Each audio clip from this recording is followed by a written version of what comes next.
For more than 5 years, it was a mystery, an unsolved case with many leads, suspicious characters, and so many rumors.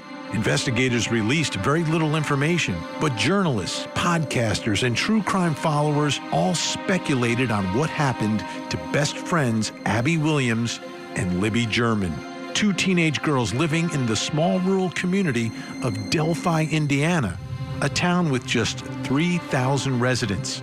On February 13, 2017, the girls had a day off from school, and they decided to go on an outdoor adventure. They were dropped off near the Monon High Bridge, and that's where their bodies were found the next day. More than 5 years later, Richard Allen was arrested for the murders, but he is claiming his innocence, and the defense has their own theory of the case. A group of white nationalists who practiced the ancient Nordic religion of Odinism murdered the girls in a ritualistic killing. They also claim the reach of these local Odinists goes all the way to the prison where he is being held. Tonight, we take a look at this alleged Odinistic conspiracy from the scene of the murders to the suspected killers to the prison and the guards watching Richard Allen as we continue our investigation of the Delphi murders. I'm Vinny Politan. Thank you so much for joining us tonight here on Closing Arguments as we take a lot of time to take a look at the Delphi murders. Now, there's two ways of looking at what we're going to do this hour. Two ways to look at it. Number one, the defense is alleging all of this, okay? So it's the defense who is making allegations relative to this Odinism. Two ways to look at that. One, does it just kind of raise a doubt as to what's really going on here, right? And that's a tactic that is used by criminal defense attorneys in every criminal case that we cover, right? There's some way that they're trying to, they always say, muddy the waters, right? That's one way to look at what we're going to go through tonight. The other way to look at it is this the truth? Is this what really happened? Is an innocent man being charged with murder? Now, from my perspective, especially at this point of everything, actually all the time, I'm concerned with what the truth is. What is the truth? So we're going to go through this Odinism to figure out what exactly it means relative to the truth. Not like, oh, yeah, it could really, mess up the prosecution. No. Tonight we're going to try to figure out the relationship of what they are alleging to the truth of what happened to these two girls. And this is it's a horrific case. We know that. This is terrible, terrible what happened to Libby and Abby. The murder scene was strange.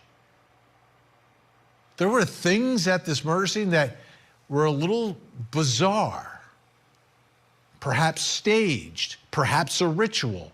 Whatever it was, this was not a normal, and I don't want to say, there's never like anything that's normal when you talk about murder, but it's not someone is killed and then the killer just gets out of there and the body is just left wherever it was. There was something that was done at that scene afterwards, and then the clothing, all of it. It was strange. And the question is, what's the significance of all that? We're going to dive into that tonight. Richard Allen is saying, I didn't do it. He's saying the Odinists did it. I mean, it's a clear finger they are pointing in this case. And we're going to take a look. We'll take a look at the scene. We'll also take a look. We won't name anyone, but we'll take a look at the people that he's pointing the finger at and what circumstances surrounding those people that have the defense alleging that Richard Allen is innocent and these other people are guilty of this horrific murder. And then we've got to take a look at what's happening in that prison where he's being held. He's alleging that you've got some prison guard pagans who are practicing Odinism. That it's not just the murder scene, it's the murder scene, it's the killers, and it's the people who are guarding him inside the prison. So we're learning more this week. we've got to take some of these pieces and figure out, you know, is it a case where there's like just a little trace of truth to it and then it's kind of being expanded out? Or is there something to this? Because again, this is a case, took 5 years to get to this point for an arrest. But now the defense has turned it around and said, well, wait a minute, this is something completely different. So let's begin at the prison, because this is the latest stuff and information that we've gotten, because we've got a response from the prosecution and the prison guards themselves. So the defense in their memorandum is alleging that members of a pagan Norse religion, Odinism, predates Christianity, hijacked by white nationalists. So it's an actual religion, but it's been hijacked by white nationalists who ritualistically sacrificed Abigail Williams and Liberty German. That is clear. That's what their allegation is. That's who did it. The evidence shows that during his pretrial incarceration at the Westville Correctional Facility, Richard Allen has been monitored, intimidated, and mentally abused by correctional officers who are also members of the Odinite cult. Well, how would he know that? Here's the allegation.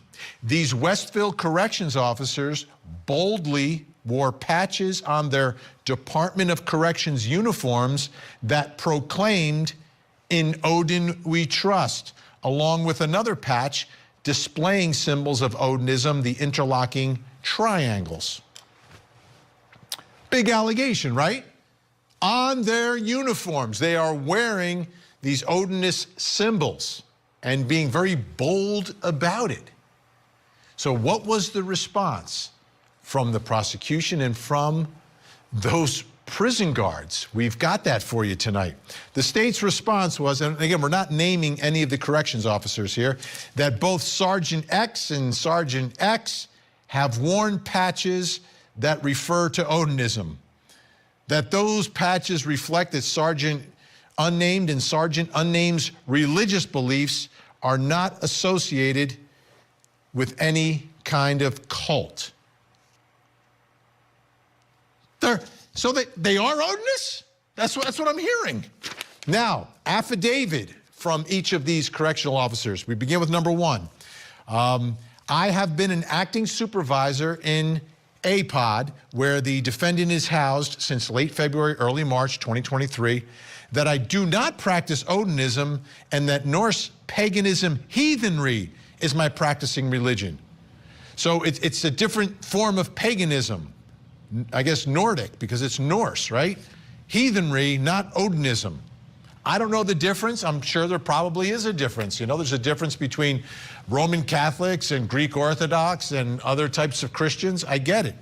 But it's still interesting. Now, here's the big one. I do wear patches on my uniform that identify me as someone who practices Norse paganism heathenry. The patches are real. The patches are real. But says, I am not part of a cult. I am not part of a radical hate group. I have never had a one-on-one conversation with the defendant where I tried to influence him in any way. Correctional officer number two, I do not practice Odinism. I do wear patches on my uniform that can be, but are not associated with Odinism. Can be? So it's an Odinistic patch that, yeah, you could look at it that way, or you could look at it, I guess a different way, right? I guess if someone was wearing a cross, you could say, well, it's a T.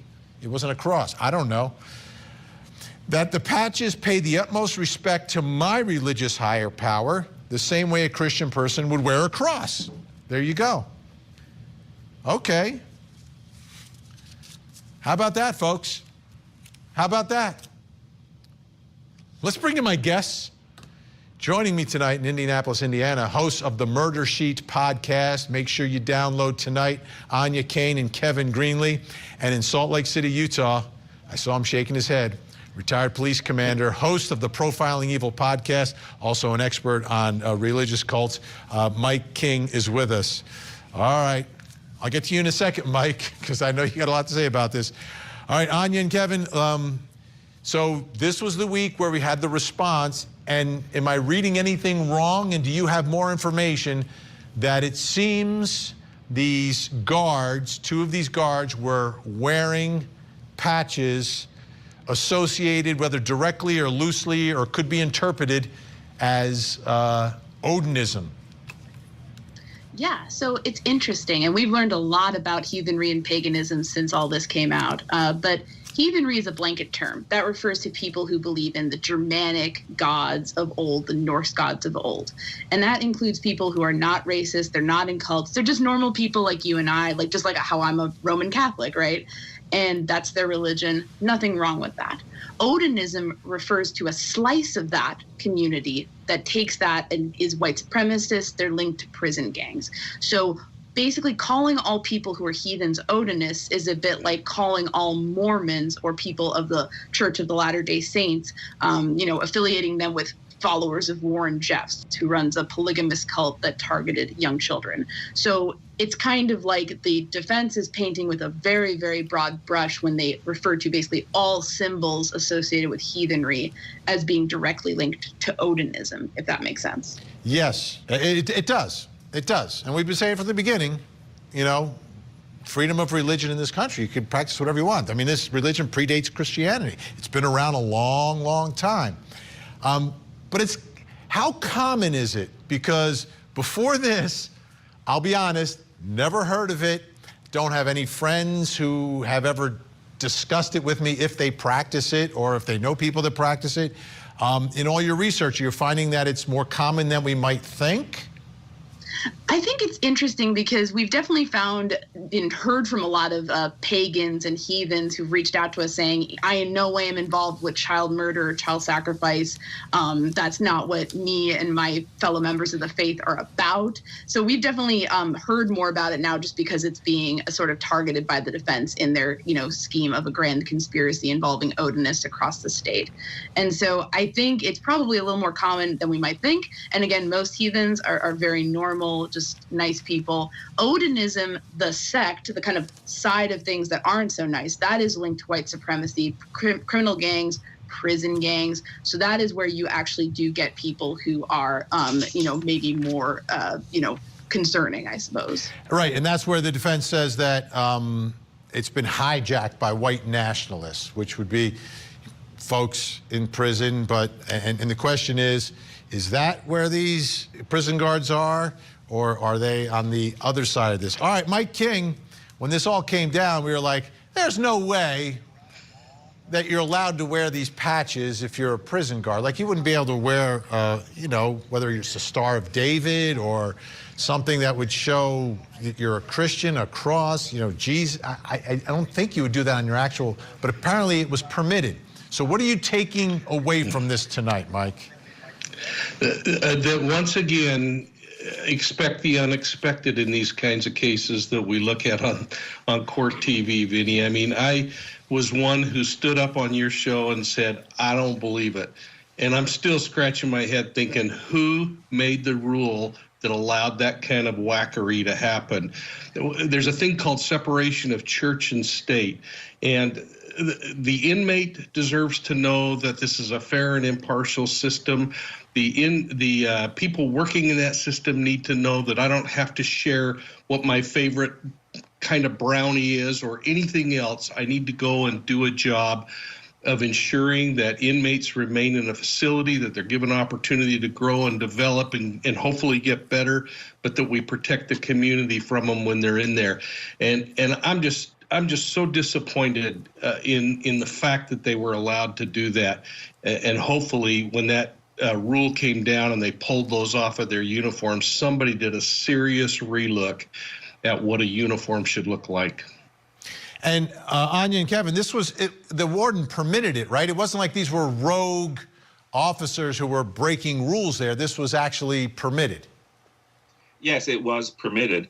And in fact, one thing that was interesting in these new materials that came out is that it was also emphasized that these two guards happen to have very good records. They don't have records of abusing prisoners. They certainly don't have any records of threatening prisoners or trying to coerce them into making certain statements. So I think it's pretty clear that if it was against the rules, the guards would not have been wearing the patches. All right. got some more to share with everyone tonight. And the reason why this is extremely significant is part of the evidence against this defendant is a confession. Take a look. On April 3rd, 2023, Richard Allen, and he's in prison at this point, made a phone call to his wife, Kathy Allen. In that phone call, Richard Allen admits several times that he killed Abby and Libby. Investigators had the phone call transcribed, and the transcription confirms that Richard Allen admits that he committed the murders of Abigail Williams and Liberty German. He admits several times within the phone call that he committed the offenses as charged. His wife, Kathy Allen, ends the phone call abruptly. So then the defense said, corrections officers were within earshot of every conversation between Richard and his attorneys, and even between Richard and his wife, close enough that Richard would have to be worried about any conversation with his attorneys and with his wife being overheard by Sergeant Blank and Sergeant Blank or other corrections officers. Corrections officers even required that Richard Allen be positioned facing the window where the corrections officer was videotaping the attorney visits with the handheld camcorder. Richard would therefore not be able to privately discuss anything with his attorneys, such as, quote, "The guards are telling me that my wife and family will be killed unless I call my wife and tell her that I killed those girls." So, Anya and Kevin, this is the significance of all of this, because he's saying, or the defense is saying, this confession to my wife was made under duress and direct threat by these officers who had been wearing those patches. Yeah, I think the most telling thing about that page is the associated footnote, number 15, in which the defense attorneys make it clear that he never said anything to that effect, that the guards never threatened to kill his wife in exchange for a confession, but you know, it could have happened. It was basically speculation on the part of attorneys. It was basically speculation on the part of Allen's attorneys, and it is important to note that this is something that is strongly denied by the prosecution in these filings. They have these guards giving sworn affidavits under penalty of perjury, strongly asserting that they never made any threats to Richard Allen, never tried to coerce Richard Allen into making any statements. Yeah, that's where the memo gets a little conspiratorial, in my opinion, but it's definitely an interesting strategy. Oh, it's a strategy, but you have to have a good faith belief if you're going to allege that in court. You can't drop footnotes in the courtroom. I don't think. So, Mike, so this is an important piece of evidence for the prosecution, because this is a case that, you know, directly linking this defendant. The obvious way you link a defendant to a crime is through a confession, and the jury has to believe that this confession is not coerced, that it was voluntary. What are your thoughts about everything that's going on allegedly in this prison and him making this call? Does it have the ring of truth to you that he would confess to his wife? Yeah, it does have a ring of truth to me that he would confess, Vinny. And I think back to one of your guests who talked about the stressors that are on inmates and the need to kind of cleanse at certain points throughout the incarceration period. I think this thing's going to really boil down to transparency and what protocol is in that facility. Is he being treated differently, and do they have a reason to justify him being treated differently, or is this the way that every inmate is being treated in there? And boy, I agree with Anya and Kevin on this concept of the defense merely bringing up, hey, by the way, this could have happened. Well, aliens could have beamed into his room and said something too. And I just think it was really inappropriate.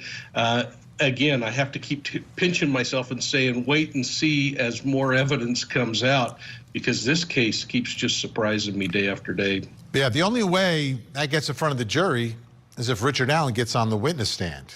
To me, that's the only way, right? The defense could potentially put it in their opening statement and then hide behind attorney-client privilege, you know, as the good faith basis. I've seen that done successfully in trials, but to get it in front of the jury, it has to come from Richard Allen, because he would be the one that received the threat. And maybe, I don't know why the defense would put it out that way, but it could have something to do with attorney-client privilege and not wanting to reveal or get locked into anything that he may or may not say if and when he chooses to testify, but we shall see. All right, here's the good news. Mike King is staying with us, but Anya and Kevin are taking off. It's the Murder Sheet podcast. Download it. Everything we do here in even greater detail all the time. Great to see you, Anya and Kevin. Thanks, guys. All right, Mike, you don't go anywhere. All right, when we come back, we're going to go back to the scene, folks. We're going to take a look at the scene, plus coming up next hour. In Sarasota County, Florida, the Take Care of Maya trial continues as Maya Kowalski takes the stand with extremely emotional testimony, telling the jury what it was like to be taken from her family and isolated in a hospital. I would say most of my depression would be revolving around my mom's death and then being taken away and being held at Johns Hopkins All Children's Hospital. And I constantly think about those 3.5 months. This is Alex Murdoch, my wife and child badly. On the premiere episode of an all-new Court TV true crime series. This case was unlike a normal murder case. Suspicion that they're dead. No father could do that to his son. No Murdoch could do it to a Murdoch. He has a long history of deception. Once I told a lie, The roads all came back to LA. I had to keep lying. Victim to Verdict with Ted Rollins. Premieres Sunday night, 8/7 Central, only on Court TV.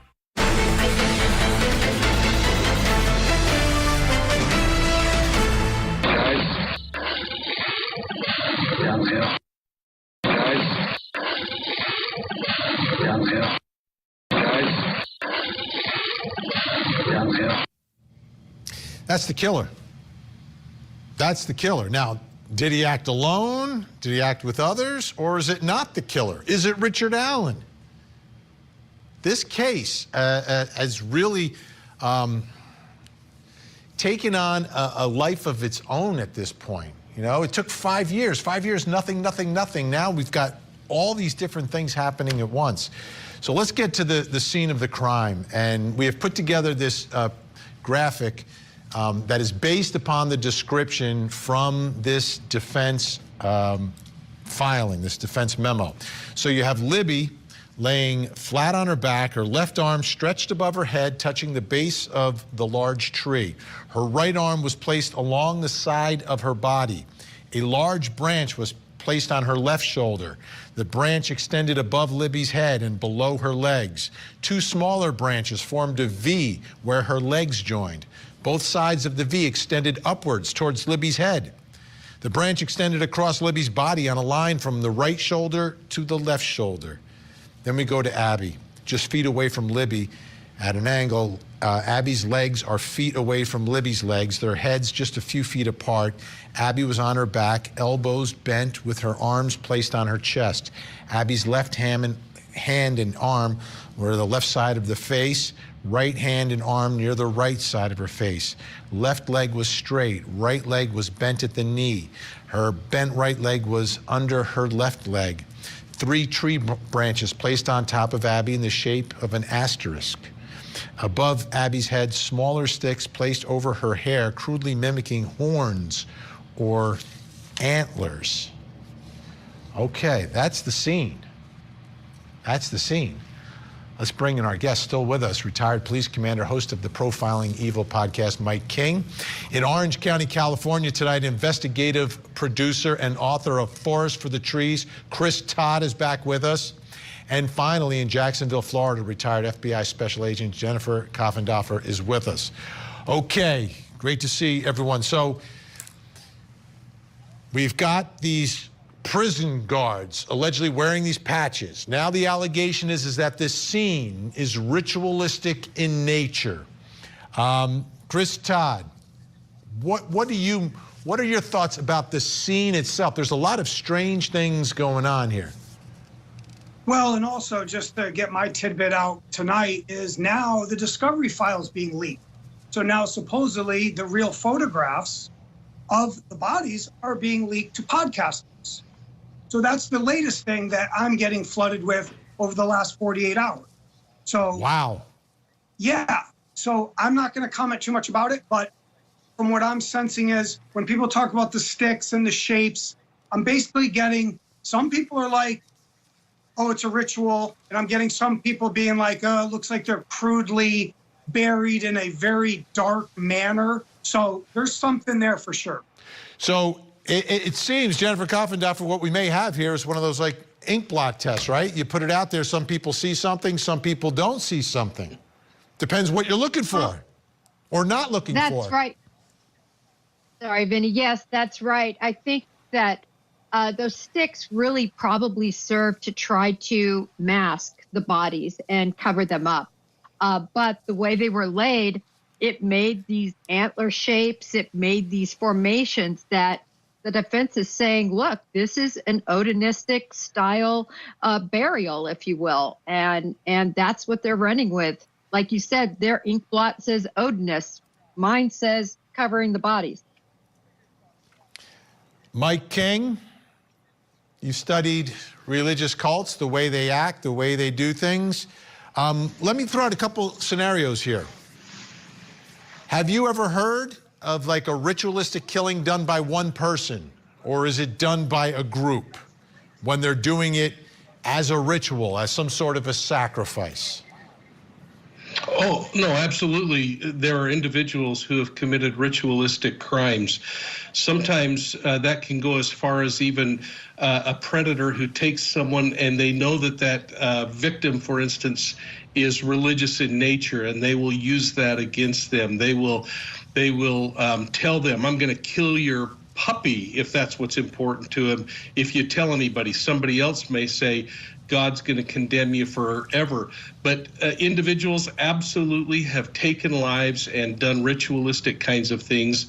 There are a few examples of groups that have done those kinds of things. And so I think it's something you said was really important in the beginning, Vinny, and that is, are we seeing what we believe is there, or are we believing what we're seeing? And we have to be really careful when we look at the staging that goes on in some of these kinds of cases.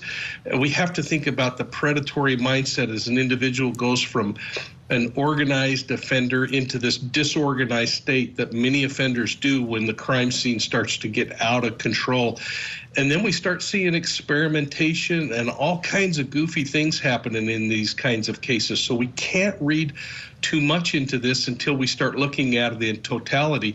And like our other guests have said, we don't know what this really means. We haven't seen the photographs. I hope we don't see the photographs, and I hope that I think we all are. Once it goes on the internet, everyone's going to be able to see it. That just scares the wits out of me, Vinny. People shouldn't have to look at that. And frankly, we don't know. It could be somebody trying to cover them up and the sticks fell in the right places, or it could be very ritualistic in nature. So, Chris, I mean, you investigated this story, and now we're hearing about Odinism, heathenry, this Norse paganism. Did you come across that? Was it something that hey, there's like this thing that's going on out there? Because the picture the defense is trying to paint, so you got prison guards doing it. You've got this ritualistic scene, and then we've got specific people who are practicing all of this. Did you come across any of that before the defense kind of laid all this stuff out? Very early on, a lot of the hardcore Delphi people were talking about that, but this is a whole new ballgame. This is another world where they're bringing in the prison guards and the patches and Odinism. And so it was talked about this rune on the tree, and now that picture's online of the blood. And so it was, but now it's like mainstream. And I really feel, I smell some desperation by Richard Allen and his defense team. And if I was Richard, I wouldn't be happy with what they're doing, and I wouldn't be happy with what Richard's doing either. I think it's kind of a mess right now with what's going on with them, trying to blame other people, when there were some serious suspects very early on. Now we're going into a patsy. The guards are coercing him. It's kind of like spinning out of control. That's what I feel. I know people, No, this is what we're trying to understand tonight, is exactly what it means. So You know, Jennifer, sometimes in a trial, there's always two sides. And right now we've got, the allegations, we've got this defense response. And I say, well, what would be in the middle of all this? Like, is it possible that, do we know anything about Richard Allen's background? Is it possible that he's an Odinist? Like, is that in play here? And that this becomes a good cover because, all right, there might be other Odinists out there, and like, the scene has some ritualistic aspect to it? Or what does this scene strike you as? Does it strike you as a crime of opportunity, something that was pre-planned? Or is it a case of some sexual deviancy? What do you venture is happening at this scene? Well, it's always never made sense that Richard Allen just happened upon these two ladies, these young ladies, and he was prepared. He had a knife, he had a gun, and, was he hunting for victims, or did he just happen upon them? None of this really makes much sense, but I will say, with those patches being identified and those individuals saying, yes, they're Odinistic type patches, that puts some meat on the bone to me for the defense. From the standpoint of a lot of people thought there's no way prison guards have these sorts of patches. Well, guess what? They did. And what's also interesting is just because you don't have a patch doesn't mean you're not an Odinist. And how did Richard Allen even know what those patches meant? He knew. Why did he know? That's a great point as well.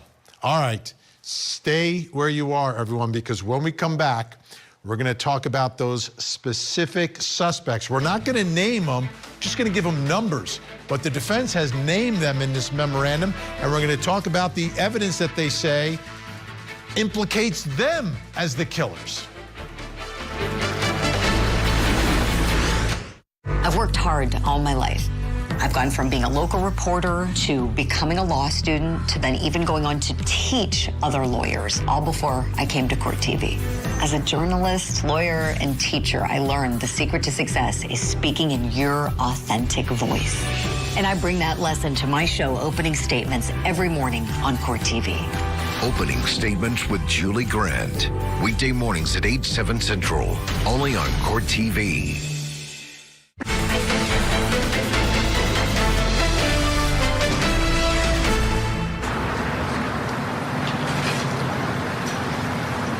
Richard Allen, you child murderer! Why did you do it?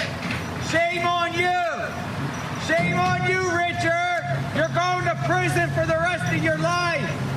Shame on you, Richard Allen! There's Richard Allen. Now, again, we're going through what the defense is saying here, and I said two approaches to this. Is this something that could muddy the waters at trial, or is this the actual truth? Richard Allen is innocent, and somebody else did it. Let's get to who they are pointing their fingers at. As always, we are not naming the names. We're giving these suspects that the defense is pointing at numbers. So let's take a look. This is from the defense. This is from the actual ODIN report that was done by investigators in the case. Person one's son was dating Abby Williams at the time of the murders. On February 17th, 2017, the FBI interviewed person one at the Delphi Police Department, and person one said the following. His son was 16 years old and was a friend of Abby. Person one stated that he visited Delphi every weekend to hang out with his friend, person two. When person one would go to person two's house in Delphi, he would bring his son. Person one believes that is when his son would contact Abby.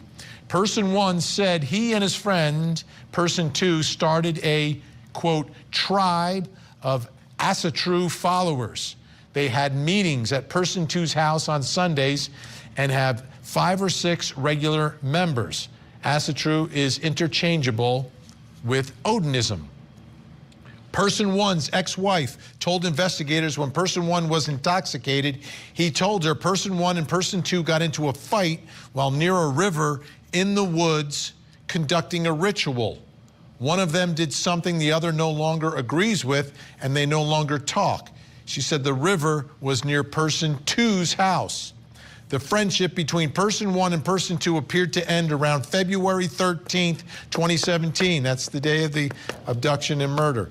The girls were abducted February 13th. Person 2's home was 3.1 miles or a 7-minute drive to the entry point to the area where the girls were murdered. And that's from part 1 of the ODIN report. Let's bring back in our guests, Mike King, Chris Todd, Jennifer Coffindoffer. Chris, your thoughts about person 1 and person 2 here. Again, more of these pagan, Odinist heathens in Indiana. Well, I have a photo of the son with, supposedly was dating Abby, actually. And I know who they're talking about, his father, which we're not saying anybody's names. And like Nick McClellan said, the prosecutor says this is colorful, but lacking any basis of truth, right? And very unprofessional.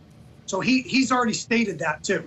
So again, we're starting to pull in this conspiratorial angle. And also they mentioned one of these gentlemen supposedly has the mental capacity of an 8-year-old.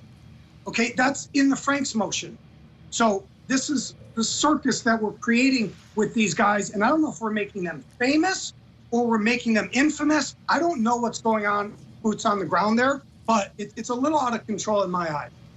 Jennifer Coffindoffer, your thoughts about person 1, person 2, also allegedly practicing this rare, unusual, pre-Christian Nordic religion? Well, again, Vinny, now we're seeing, again, a little bit more meat on the bone, that this just isn't some fantasy or something that isn't really practiced anymore, that they actually had meetings, that they came together. And then certainly this fight that occurred at this time frame, you know, could give someone pause. I think the defense is just merely trying to establish some sense of reasonable doubt in this case, and it's building. The building blocks are coming along for them. All right, fasten your seatbelt, Mike King. Here we go. This is from the ODIN report, part 2. On April 7th, 2017, person 1 posted a photo of his hand marked with a rune resembling the formation of sticks found on Abby's body.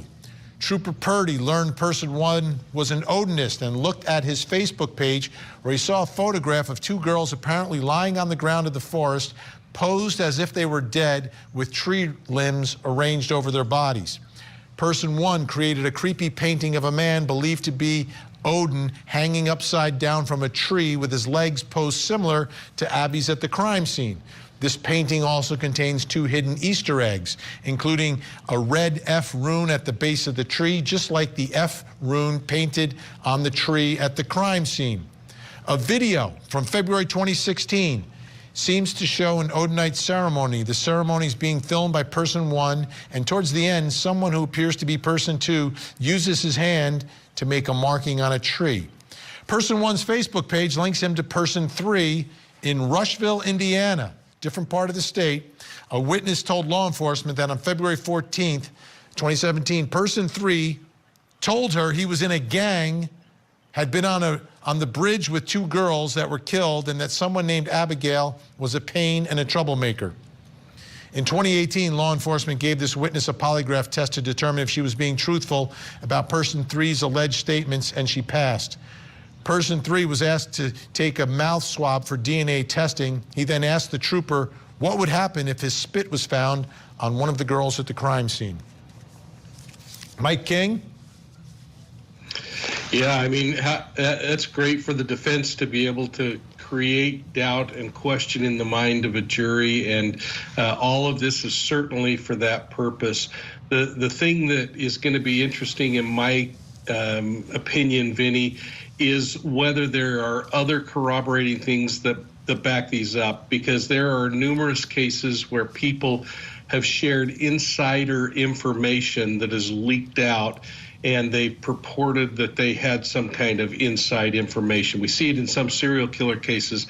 I remember Robert Ben Rhodes how offended he was that somebody was getting credit for his murders. Same thing happened with BTK when somebody got wind of some of the things recovered in the investigation and then used it to confess. And we think, how would anybody ever confess to something like this? And frankly, it's just some people have such mundane lives that this is a way for them to have a form of legacy. But how do you discount the kinds of information that's coming forward? And I just hope that the prosecution has solid information that helps them say we've excluded that because of these things. All right, everyone stay where you are. We're doing a little change here. We're going to go into some overtime here. So Chris, Jennifer, please stay where you are. We're going to continue our discussion because I want to know about these Facebook links and any sort of connection to Odinism here. This stuff is scaring me. This is scaring me, especially if I'm a prosecutor in the case. But I'm not feeling like we're proving someone else did it. But stay where you are. Coming up next hour. On the docket tonight in Dedham, Massachusetts, Karen Reed has been accused of murdering her police officer boyfriend, John O'Keefe, with her car. She claims it's a police conspiracy. And a local video blogger known as Turtle Boy has been leading huge protests at the courthouse. And now, Turtle Boy has been arrested. Let's talk about the difference between the way Karen Reed was raised and the way Colin Albert was raised. Let's just talk about that and how we got here. Because one of those people is charged with murder and the other is not. And one of those people committed a murder and the other did not. This is Alex murder. My wife and child got bad with. On the premiere episode of an all-new Court TV true crime series. This case was unlike a normal murder case. Suspicion that they're dead? No father could do that to his son. No Murdoch could do it to a Murdoch. He has a long history of deception. Once I told a lie, The roads all came back to LA. I had to keep lying. Victim to Verdict with Ted Rollins. Premieres Sunday night, 8/7 Central, only on Court TV.